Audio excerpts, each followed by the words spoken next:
Hello, art historians. We're back with our next episode of West and Central Asia. And last we were here, we were talking about Islam, and we did the Kaaba and the Dome of the Rock, which are two of the holiest sites in all of Islam. So, what we're going to talk about now is actually we're going to talk about a mosque. We're going to do a mosque. We did the Mosque of Salim when we did Europe, but the reason we're going to do a mosque in more detail now is I try not to give you too many vocabulary words at once. So I gave you all of those churchy words. And so now I want to take some time and we're going to do some mosque vocabulary. You do have a mosque vocabulary sheet in your modules. When we're in person, I'll give it to you. But let's look at this one. This is called the Great Mosque, Masjid Jama, which is, the Persian for it. It's in Isfahan, Iran. It's Islamic, and we call it Persian. So what we have to remember, when we did the ancient Near East, we have to remind ourselves that Iran, modern day Iran, used to be called Persia, and so that's they're sort of the same thing. When we're looking at this, it tells us what dynasties that it was worked on in. The Seljuk, the Ilkhanid, the Timurid, and the Safavid dynasties. And that's because while construction was begun in 700, the important thing to realize is that it had continual additions and restorations all the way up through the 14th and the 18th and even into the 20th century. So you're looking at a building, stone, brick, wood, plaster, and glazed ceramic tile. You're also realizing here that we have 4 images. So we're looking at 4 separate images. So this is the first image, and you're going to see that there is a courtyard. You're going to see that we're going to see that there are different entrances, and we're going to realize that the difference in entrance shows us where Mecca is, and so we'll look at that in a second. And so this is image 1. Okay, this is image 2. And we're looking at the entrance from the courtyard and these beautiful decorations. This is image 3, which is pulled back some so that you can see the water for washing the feet, and also the 2 different entrances. You can see this entrance has minarets and this does not. So this entrance with the minarets shows us where the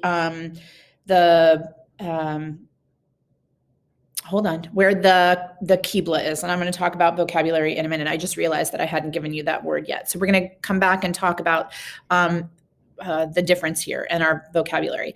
And then this is the prayer room. So that's your 4th image. Okay. So when we're looking at the Great Mosque of Isfahan, what I want you to see is this open courtyard. Okay, we see this beautiful open courtyard. We see a half dome here, a vaulted ceiling here, and then a large dome here. So what I'm going to do is I'm going to tell you a little bit of your vocabulary while we're looking at this. So this is your courtyard. Super easy. It's an easy word. And so when you're looking at your courtyard, this sort of vaulted space, this sort of open arched space that opens out into that main courtyard is called an Iwan, an IWAN. It's on your vocabulary sheet. And it's that half dome that opens out to the courtyard. Now, you'll see that you have 4 Iwans, 1, 2, 3, 4. Now, the interesting thing about the Iwans is this one allows us to know that where the minarets are, those tall shafts where the muezzins go out to call people to prayer, where the minarets are, that indicates, and we've done the word minaret before, that indicates the location of the Qibla, the area that is the direction of Mecca.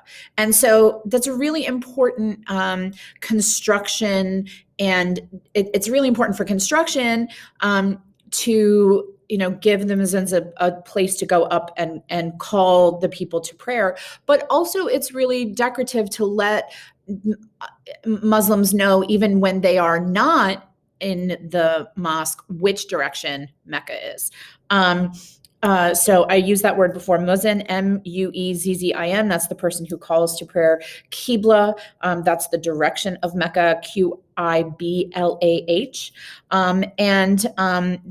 So we're looking at this beautiful building. Now, we'll see all these little bumps on the top. We saw those at the mosque at Cordoba. We see them again here.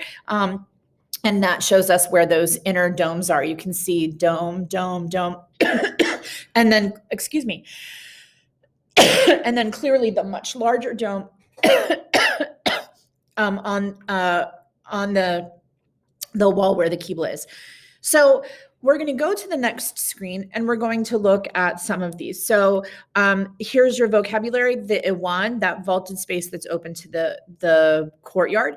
Now you get your vocabulary. We saw these muqarnas, these little cusp shaped niches in Islamic architecture that kind of look like lace. We saw those in the Alhambra. Now you have the vocabulary word for it. And then we see the beautiful interior dome inside the room, which is the prayer room. And so the prayer room is, and I'm going to go back to one of the images I gave you. The prayer room is here. That is the Qibla wall. That shows us the actual direction of Mecca. So that is the direction of Mecca right there. This is the mihrab, the prayer room. There's usually a raised staircase. And we saw that in the Mosque of Salim, except it was a platform. This just usually has a staircase where the person who is the religious leader who is going to deliver the message to the people can go up at the top there. And so we see lots of similar decorations to both the Great Mosque at Cordoba and to the Alhambra.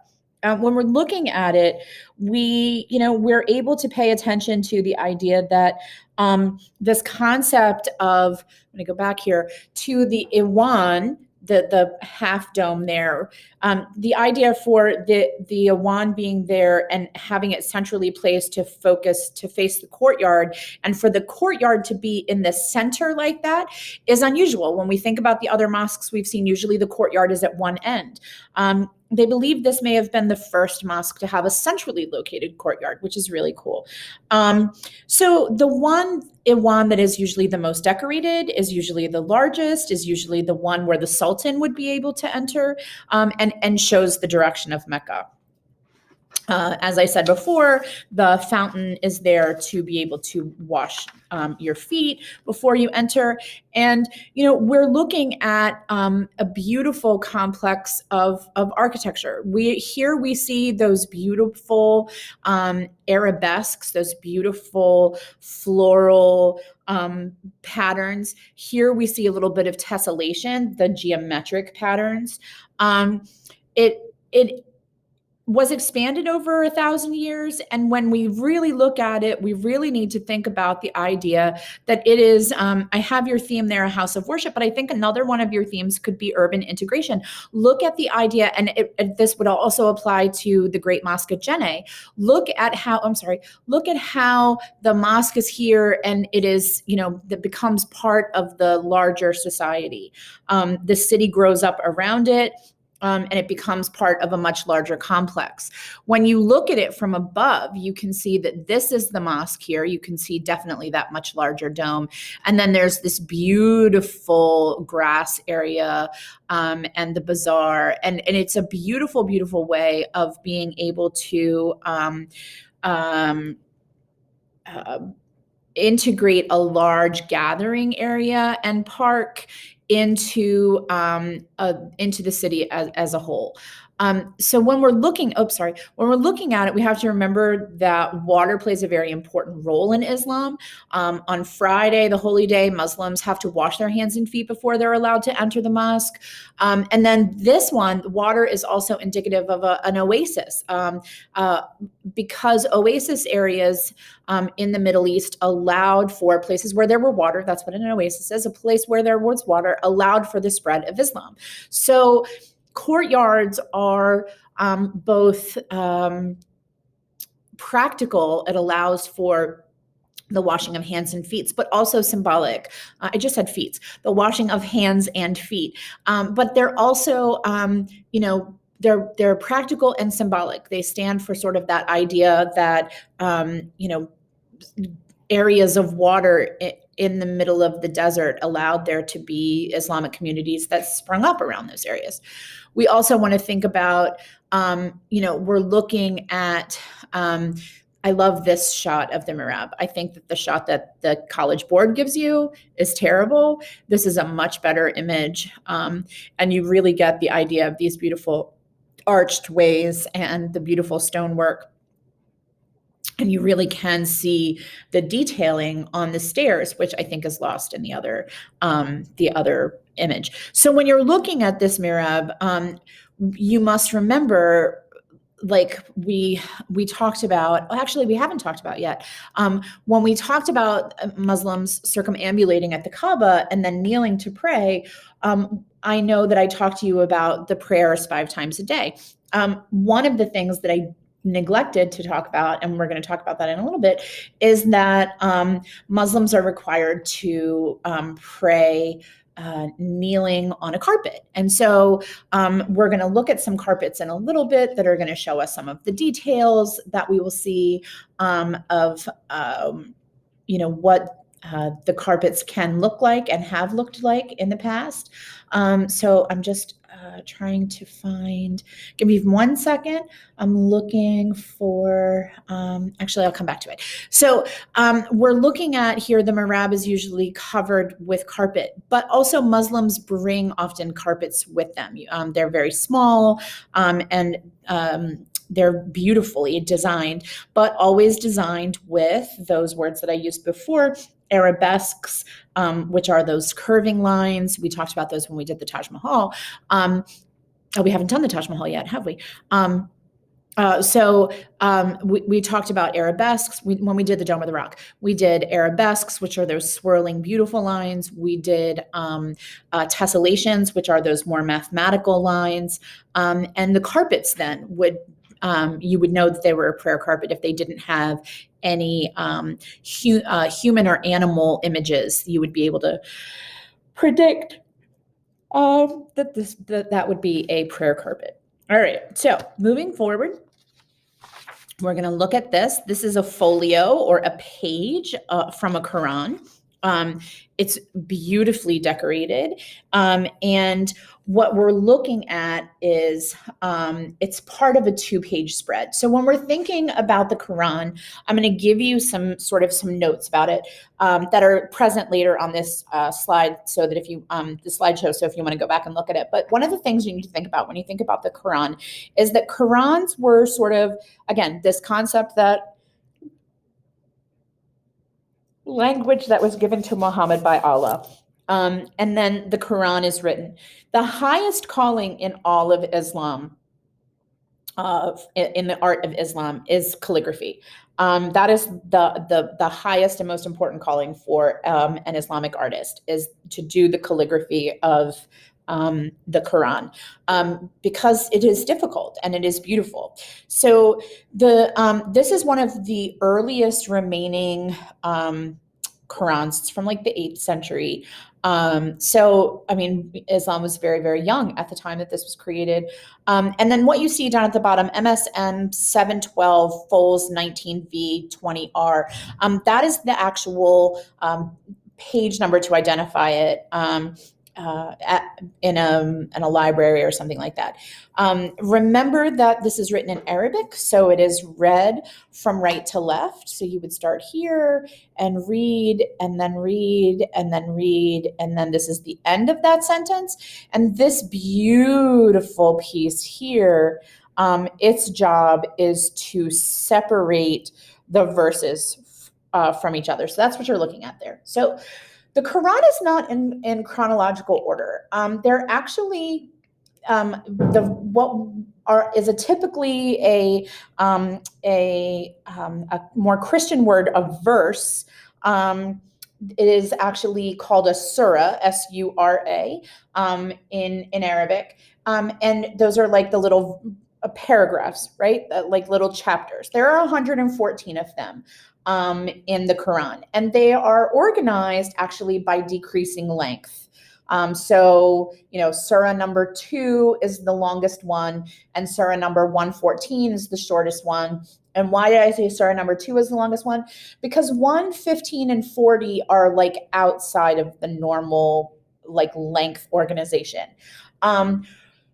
During Muhammad's lifetime, the Quran did not exist as a single book, but it is believed that he sort of helped determine the structure of the book. And every single one of the surahs, with the exception of one, begins with a basmala, a blessing, and it starts in the name of Allah, the compassionate and the caring. That's in every verse, right? And so what you're looking at is, a page of Arabic text is written in what is called the Kufic script, Kufic. And a Kufic script is really cool because it has these very strong lines, very like uprights, like tall uprights and angular lines, lots of tall uprights, lots of long horizontals, lots of like right angles. It's typically written with a reed pen, and the ink is actually like a brown black. It's not black ink, it's a brown black ink. And then it is worked with gold, and then these red dots. There's very important, it's very important for the writing of the Quran. And I'm going to go to the two-page folio so that you can see. So we read right to left. So we read this. This is the end. This is a new surah. We read here and here and here and here and here and here and here and here, right? Because we start on the right-hand page and we go to the left-hand page. So what's interesting is when you think about this, if you've ever been to a synagogue and seen someone read from the Torah, or when you read from anything in a church service, there are certain words you're supposed to emphasize, and there are certain places where you're supposed to stop at the end of lines and things like that. And so this language has to be really, really clear, because this will then be read aloud. And so, it's super important that the language is clear, because readers need to be able to look at it and read it during a service. And so what you're looking at, I'm going to scroll forward. All the stuff I talked to you about the Quran and surahs is here. So you can go back and look at it if you want to. And you can pause here if you missed any of the things that I said. But I wanted to bring you to this. So this is really, really interesting. This is a close-up of the page that we've done. And when you see the 5 little gold circles, that tells you that you're at the end of a verse. So there are verses, which are like sentences, and then there are surahs, which are like chapters. Okay, so a surah is like a chapter. There's 114 of them, and some of the surahs might be, different, however many verses long. And so 5 tells you that you're at the end of basically a sentence, right? So that's the end of a sentence there. Then we read this way, this way, this way. That's the end of a sentence there. Okay, so we've picked up here on the end of one sentence, verse, picking up now, this is another sentence, end of the sentence, end of the verse, end of the surah. And then the red dots are used to give pronunciation tips.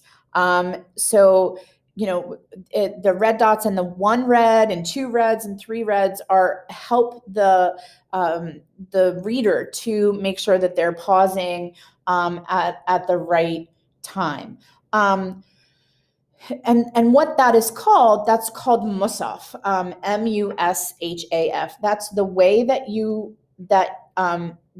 these are the way that you refer to the manuscripts. And then we're looking at beautiful decoration, long angular lines. There's a ton of planning that goes into the spacing and where the words will go. This is not the creation of a folio, a book of Quranic verses is a huge undertaking, which is why, as I said before, the act of being a calligrapher is such an important job. Okay, so I just read you all of this stuff too. Now we're going to go on to our next image, which is just simply called a basin. And then it's called the Baptistry of Saint Louis, the Baptistry of, it's actually Louis it's the holy font of Louis IX.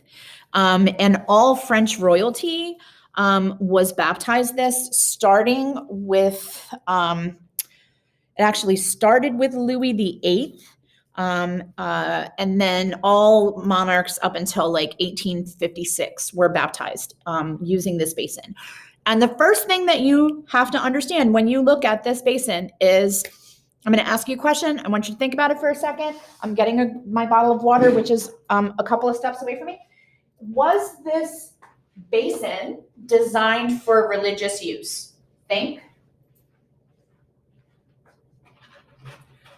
Was the original purpose of this basin, before it became a baptismal font for the French royal family, was this basin designed for religious use? And hopefully you are sitting watching this video and you are saying, no, this couldn't possibly have been designed for religious use. And if you're not saying that, then a bunch of us are saying, think about what you're looking at, think about what you're seeing, and what would tell you that this was not originally created in West or Central Asia for religious use. And then you go, oh, right, because it has humans and animals on it. And if it has humans and animal figures on it, it could not have been for religious purposes. Correct. So its original use was ceremonial. It was created by the Mamluks, which is a group of Middle Eastern people that were Turks. They were these warriors that took over control of several Muslim states and established a dynasty, the Mamluks, which ruled like in Egypt and Syria and parts of like that upper Middle East for a long time, I can't remember what the dates are, from 1250 until the Ottoman conquest in 1517. So this was created by Mamluks. And when we look at it, we know for a fact that it had to have been made for something that was not religious because of its beauty and its beauty of human and animal figures.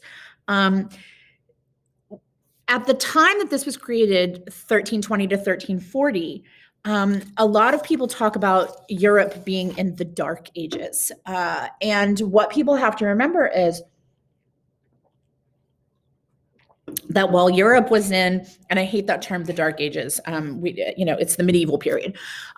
While Europe was in the medieval period, in the throes of the Black Plague and a lot of other things that were terrible things that were happening to them at the time, it really was the golden age of Islam.